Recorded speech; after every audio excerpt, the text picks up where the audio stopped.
the stone does not merely roll. It unlearns the very physics of gravity, surrendering its ancient burden to the percussion of a heartbeat that was never meant to remain stilled. In the pre-dawn of this 2026th spring, the garden of Joseph of Arimathea becomes the crucible of a new alchemy, where the leaden weight of human finality is transmuted into the volatile gold of an eternal morning. No longer does the sepulchre smell of aloes and the funereal dust of forgotten kings. It exhales the scent of rain-washed cedar and the ozone of a lightning bolt that has struck the earth and decided to stay. This is the fracture in the narrative of the tomb, the moment when the linen shroud becomes a discarded chrysalis, translucent and hollow, testifying to a body that has outgrown the geometry of death. He emerges, not as a phantom of the periphery, but as the architect of the morning. Stepping upon the dewy grass with feet that still bear the crimson constellations of the wood. Each wound is now a sun, a localized explosion of mercy that refuses to be quenched by the memory of the spear. The silence of Holy Saturday is shattered by a sequence of 20 celestial chords, a collection of harmonies that ripple through the limestone of Judea and across the digital and spiritual cathedrals of the modern age. It is a powerful resonance, an apostolic frequency that vibrates in the marrow of the faithful, signaling that the long fast is over and the great Alleluia has been reclaimed from the ash. The bells of the world wake in a symphonic cry. From the high steeples of the Vatican to the humble iron rings of the mission chapels, declaring that the tyrant of the abyss has been disarmed by a lamb who chose to bleed. This is the resurrection hymn, written in the ink of light, a melody that predates the stars and now colonizes the future. We stand in the year 2026, yet we are anchored to the same trembling ground where Mary Magdalene first mistook the Creator for a gardener. How beautiful is this divine confusion, for He is indeed the gardener of souls, tilling the hardened soil of our cynicism to plant the seeds of an incorruptible hope. The liturgy of the world shifts its axis as the paschal candle pierces the gloom, a single flame that dares to challenge the enormity of the dark and wins. In this collection of sacred echoes, the Christ is risen is not a mere report of a historical event. It is a present tense revolution. It is the sound of chains liquefying and the heavy doors of the soul swinging wide to admit the radiance of a king who conquered by surrendering. The water of the font ripples with the ghost of a new creation, calling the baptized to rise from their own graves of apathy and fear. We are a resurrection people, defined not by our scars, but by the glory that inhabits them, moving through the world as living hymns of a victory that can never be reversed. Nature itself joins this Catholic, the dogwood blooming in the shape of the cross, and the morning mist rising like incense toward a throne that is no longer vacant.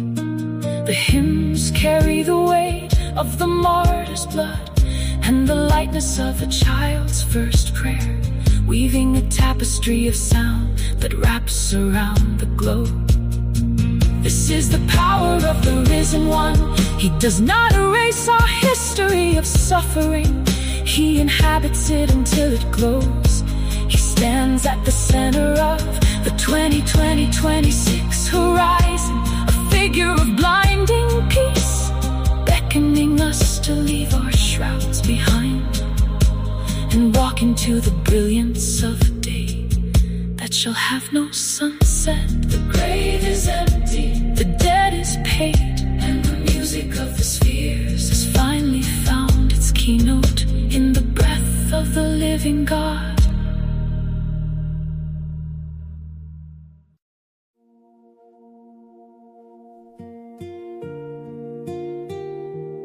The bitumen of the modern midnight settles heavy upon the glass of our screens.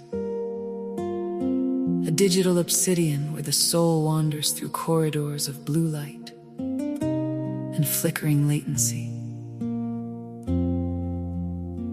We are travelers in a desert of signals, thirsting for a moisture that no algorithm can provide, seeking the ancient resonance of a voice that predates the first spark of man-made fire. Out of the static of the trending void, out of the restless scroll of the weary thumb, rises the silhouette of the medicine of God, a towering luminescence clad in the robes of a pilgrim who has walked the span of every galaxy. Raphael, the regent of the sun, the guardian of the meeting place, descends into the phosphor of our evening, casting a shadow of gold across the gray urgency of our frantic exploration. You are the sudden clarity in the haze of a million voices, the silent frequency that vibrates beneath the cacophony of the world's unrest, turning our desperate hashtags into hymns of unceasing intercession. Your staff strikes the digital pavement, and the concrete of the heart cracks open to reveal the hidden springs of the Tigris,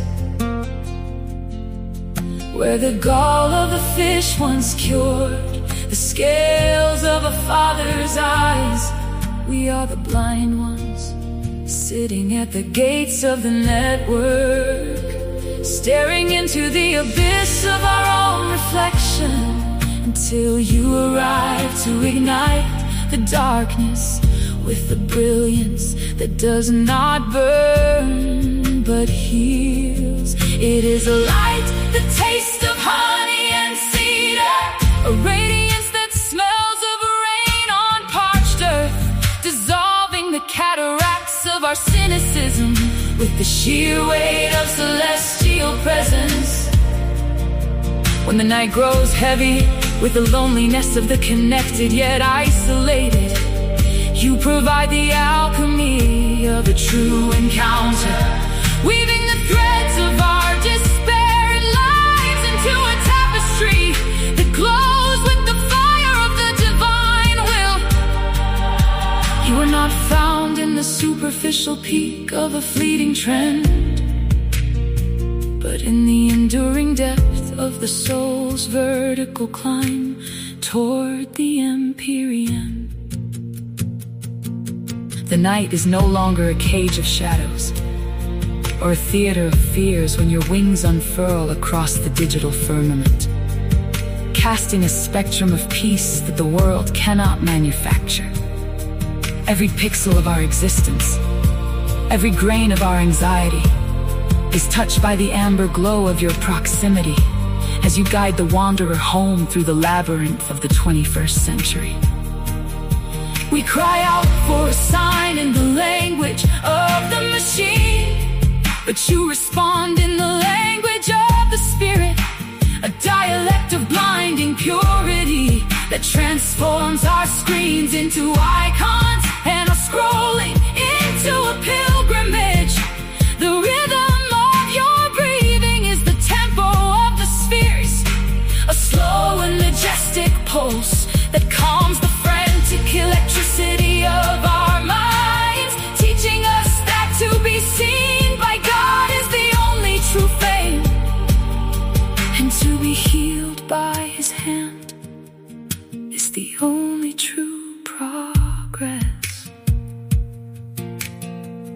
Let the night be lit, not by the flickering of dying stars or the artificial glare of the city, but by the overwhelming dawn of your angelic arrival. You stand at the crossroads of the virtual and the eternal, beckoning us to look upward from the palm of our hands toward the infinite horizon, where the Amen is whispered by the mouth of the universe.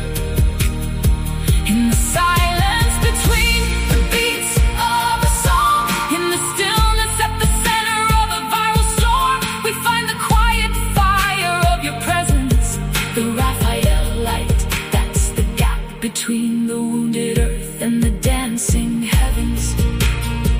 We are travelers, no longer lost, for the guide has arrived with the sun in his right hand and the remedy in his left, turning the dark of our age into a luminous cathedral, where every heartbeat is a prayer and every breath is a return to the source of all light.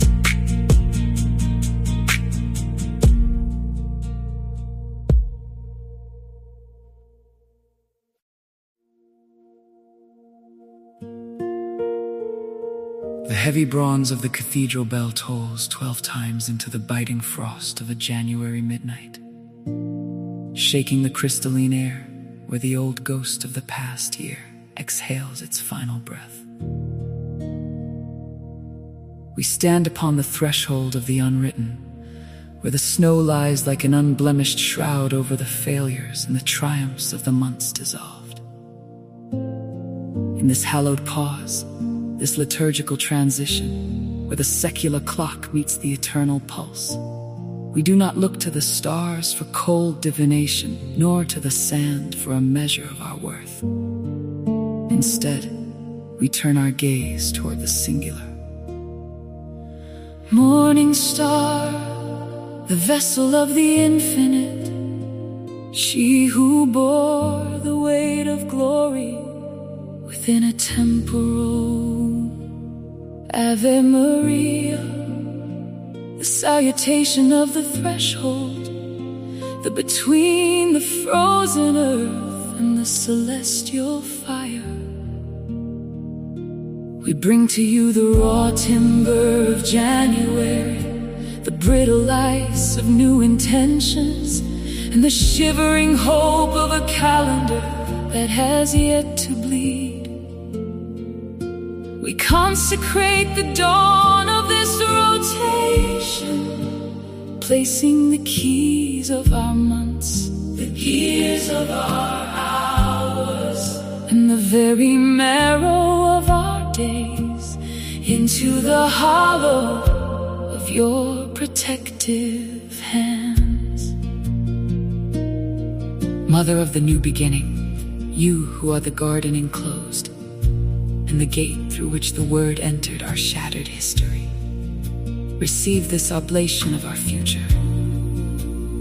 The year ahead is a vast and trackless desert of time, a labyrinth of choices and a forest of shadows, where we might easily lose the thread of our purpose. To you, we entrust the 12 mansions of the sun.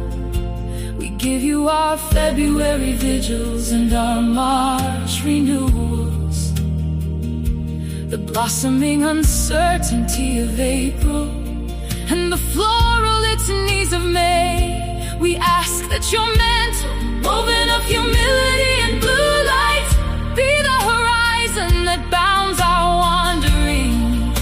Let no hour of this year be spent outside the perimeter of your intercession.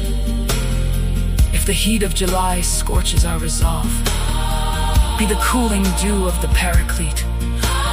If the harvest of October finds our storehouses empty of virtue, let your abundance compensate for our poverty. We are but clay and clockwork, ticking toward an inevitable silence. Yet when we breathe your name across the frost of this new year, the gears of the world seem to turn with a melodic grace. The worship we offer in this sanctuary of time is not a tribute to the passing of seconds, but a consecration of the human heart to the Queen of Seasons. We look at the January sky, white as a wafer and silent as the desert, and we see in its purity a reflection of your fiat. As you said yes to the overshadowing spirit, let our year be a prolonged yes to the movements of grace. We surrender the vanity of our resolutions, those brittle glass houses we build at every new year. And we ask instead for the stone solid architecture of your faith. And trusting this year to you is not an act of abdication, but an act of supreme alignment. We place our families, our labors, our hidden griefs, and our public joys into the treasury of your immaculate heart, knowing that what is held by you cannot be stolen by the thieving hand of time. Every sunrise of this January is a fresh page of the Magnificat, and we desire to write our lives in the ink of your virtues, avoiding the blots of pride and the smudges of despair.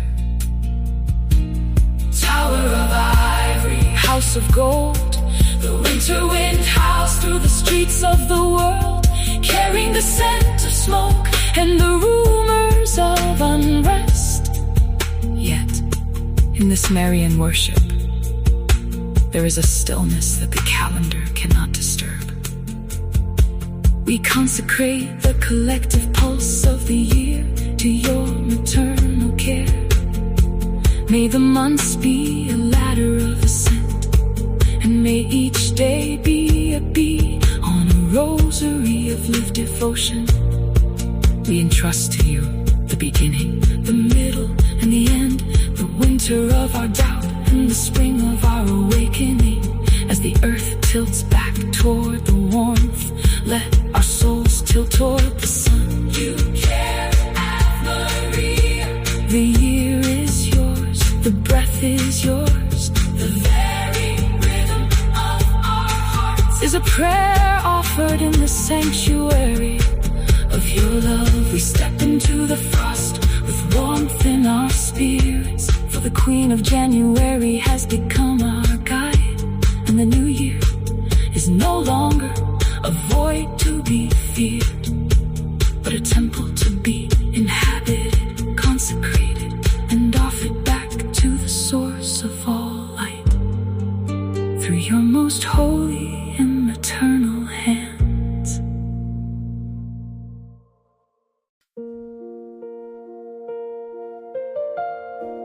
The verdict hangs in the heavy air of the praetorium, like a shroud before the burial has even begun. There is a terrible stillness in the iron of the Roman decree, a cold finality that contrasts with the fevered pulse of the gathering crowd. You stand in the center of the judgment hall, the king of infinite space, bound by cords of hemp and the arrogance of men. The journey does not begin with a leap, but with a single, excruciating acceptance of the wood. It is a rough-hewn timber, a cedar of Lebanon turned into an instrument of gravity, resting its jagged weight upon a shoulder already mapped with the crimson furrows of the scourge. This is the cadence of our redemption, the rhythmic thud of sandals against the parched limestone of Jerusalem, the first slow movement of a liturgy written in salt and breath. We walk beside you now, not as distant observers of an ancient tragedy, but as pilgrims tracing the geography of our own failures upon your skin. The path is narrow, and the stones are unkind, sharp edges that catch the hem of your tunic as the first fall occurs. There is no majesty in the dust, only the brutal reality of gravity meeting the exhaustion of the divine. Your palms press into the grit of the earth, the same soil you once breathed life into, now rising to coat your lips in a dry, suffocating veil. It is the weight of every hidden shame, every silent betrayal, pressing your forehead toward the cobbles. Yet, the movement does not cease. The prayers and the rising, the slow and trembling leverage of bone against the insistence of the ground. In the midst of the clamor, a momentary silence blooms as a mother's eyes find yours. It is a silent dialogue of shared swords, a piercing recognition that goes beyond the capacity of words to hold. Her grief is a mirror, reflecting the blue of a Galilean sky, now darkening under the shadow of the gallows. And then comes the stranger, Simon of the scorched hills, his hands calloused from the plow and the vine, forced into a fellowship of timber. He did not ask for this grace, this proximity to the sweat of God. Yet as he leans his strength into the cross, he discovers that the wood is lighter when shared with the one who upholds the stars. It is the mystery of Lent, the realization that our burdens are never carried in solitude, but are woven into the very fabric of your scent.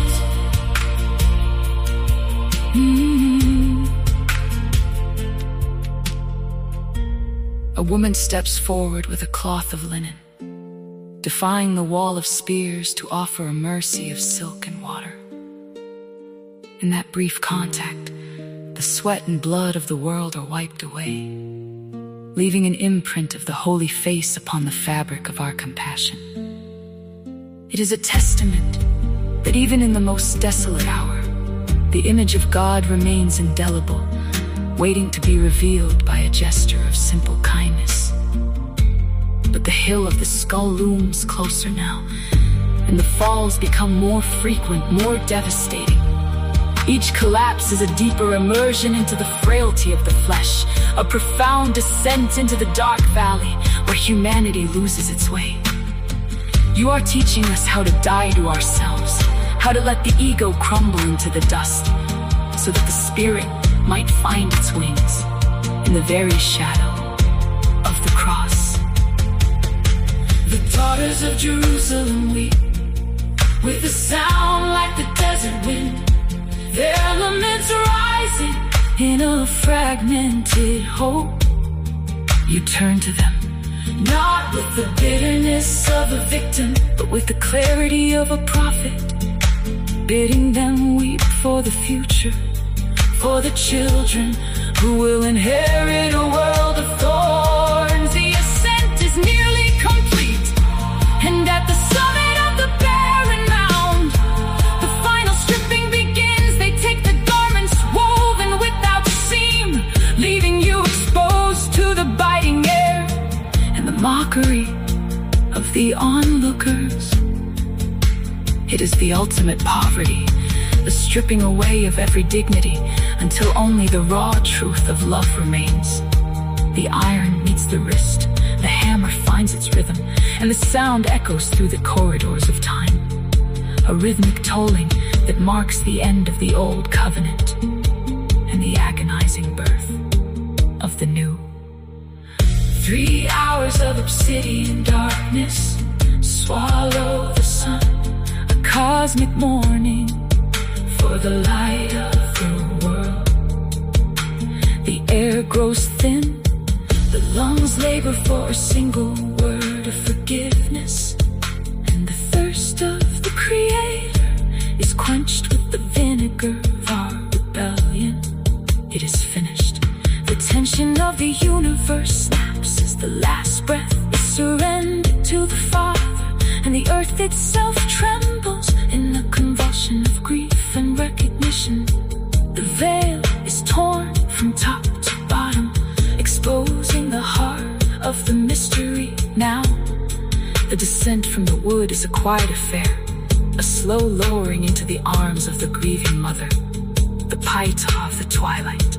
The body, cold and sad, is carried to the garden, to a tomb carved from the silence of the rock. The stone is rolled into place, a heavy seal upon the hope of the world, leaving us in the stillness of the Saturday, waiting in the powerful Lenten hush for the first tremor of the dawn.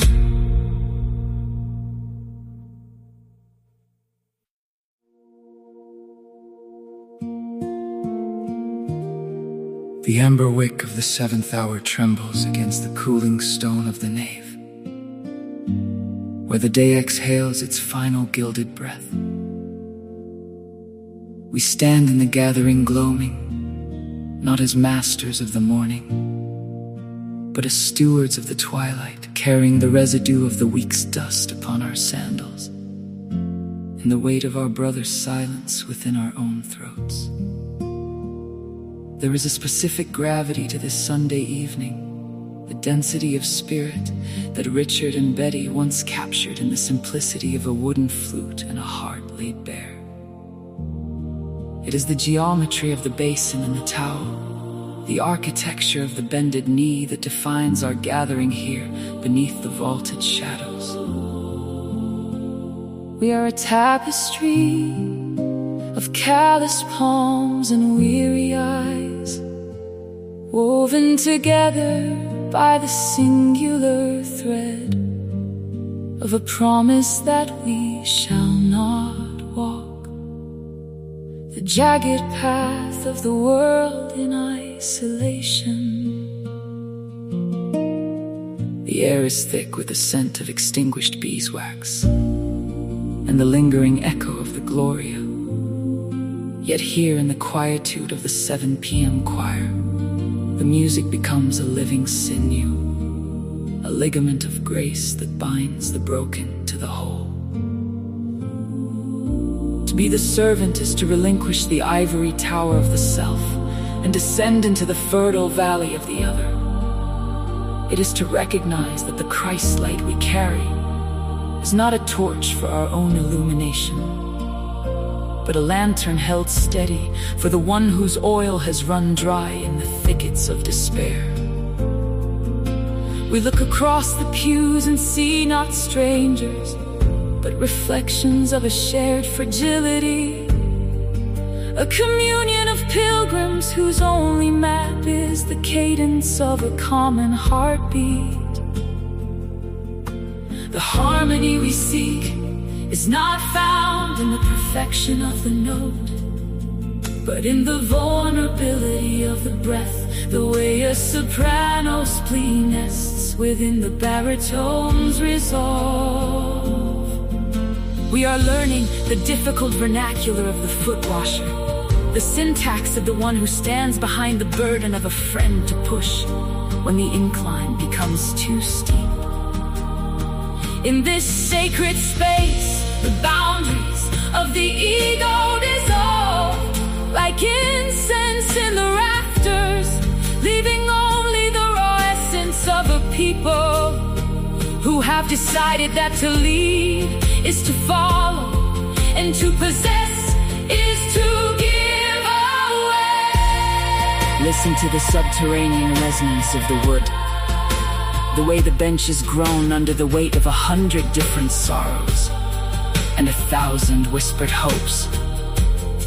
The Gillard melody is of sighing timber, spanning the chasm between the divine and the mundane, reminding us that the highest liturgy is found in the lowest service.